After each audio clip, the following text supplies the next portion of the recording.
Hello, it's me, Shawn, and in this video, I'm going to be talking about ProRes RAW. I recently got my hands on an ATOMOS Ninja V, and I paired it with a Lumix S5 as well as a Lumix S1H. Both of those cameras are capable of outputting ProRes RAW via the HDMI and can output a recording of this format in up to 5.9K at full frame. That is at 25p only, however, but if you did want 50p, you can output it at 4.1K, but that is also with an APS-C/Super 35 crop on the sensor. I recently had a bit of fun shooting in ProRes RAW 5.9K 25p.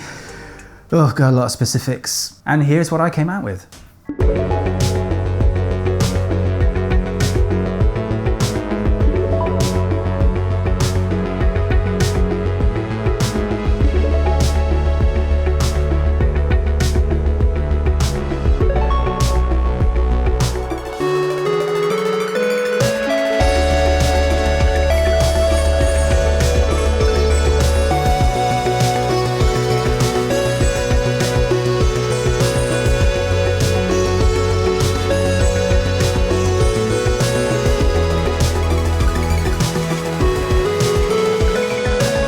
My first impressions of shooting in ProRes RAW 5.9K is that the resolution alone at 5.9K gives you a lot of leverage if you did need to digitally reframe at all. I was handheld for the whole thing, so say any shots were shaky, if I needed to warp stabilize, then I do have that extra resolution size to crop in on without feeling that I'm going below the 4K margin. As for the ProRes RAW side of things, in the edit, I've got so much data stored up in those video files that it just gave me so much leverage if I needed to just tweak the colors or the exposure slightly. I've put a massive S-curve on some of my footage and I haven't really seen any banding or the footage breaking at all. I did sadly overexpose a little bit when I was initially filming, but that is user error on my part. I think if you just pay attention to your waveforms, which are available on the ATOMOS Ninja V itself, then you can monitor that quite easily and avoid my mistakes. Yeah. You've even got false color on there, which is a very good way to judge what your exposure is doing. It even has a little chart on the left of the screen so you can see where the underexposed areas are and also where the overexposed areas are. It's all touchscreen as well, so it's very intuitive. I could easily see now the S5 or S1H being paired with a Ninja V using that ProRes RAW format. It could easily be integrated into a very much commercial setting, but using very small, scalable equipment. One of the issues I had, which is something the S1H has over the S5, is that the Lumix S5 has a micro HDMI out. And the problem with that is that the micro HDMI port is just not as secure as the full HDMI port that is on the S1H.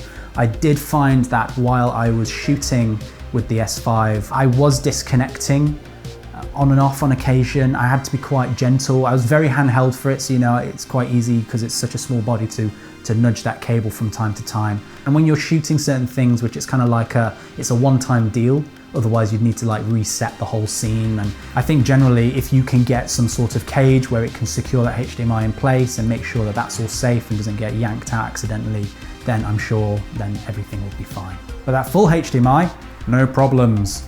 And no cage either. So yeah, full HDMI, I would recommend the S1H over the S5 for this sort of thing, but the S5 is also really good because of the price point that it is at.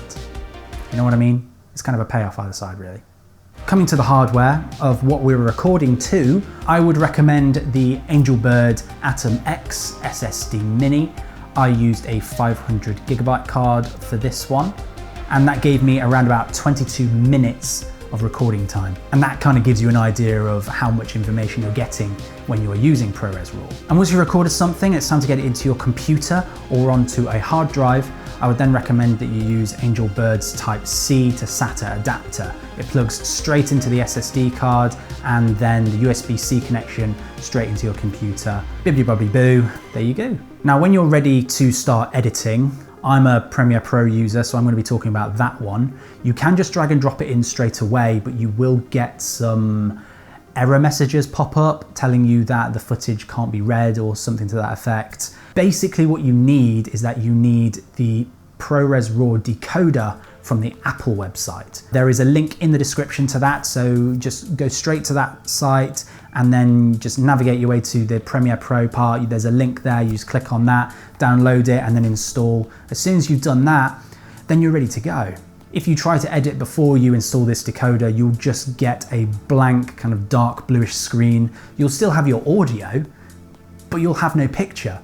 So that'd be rubbish. Now, with the Lumix S5's ProRes RAW footage and the S1H's ProRes RAW footage side by side, I couldn't really tell you what the difference is. I think the picture quality from both are pretty much the same. I mean, we're talking, they're both full frame.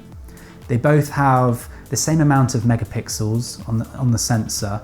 And obviously they're using the same V-Log and everything, the same color science. The only differences that I would probably be able to identify was just like situational changes from the actual shooting situation, like a change of lighting. I used the same L-mounted Sigma lenses. I used a 50mm 1.4 and I used a 24mm 1.4, and then I also used a 70mm 2.8 macro lens, so that I could get more detailed shots. And these three lenses, for the purposes of what I was using them for this shoot, I thought they were just perfect. The clarity and the sharpness I'm getting through on those prime lenses is just exactly what I needed. But anyway, I hope this video was useful to you. If it was, then maybe consider giving us a like and subscribing to our channel and ringing that notification bell so you don't miss out on any of the content that we have coming up.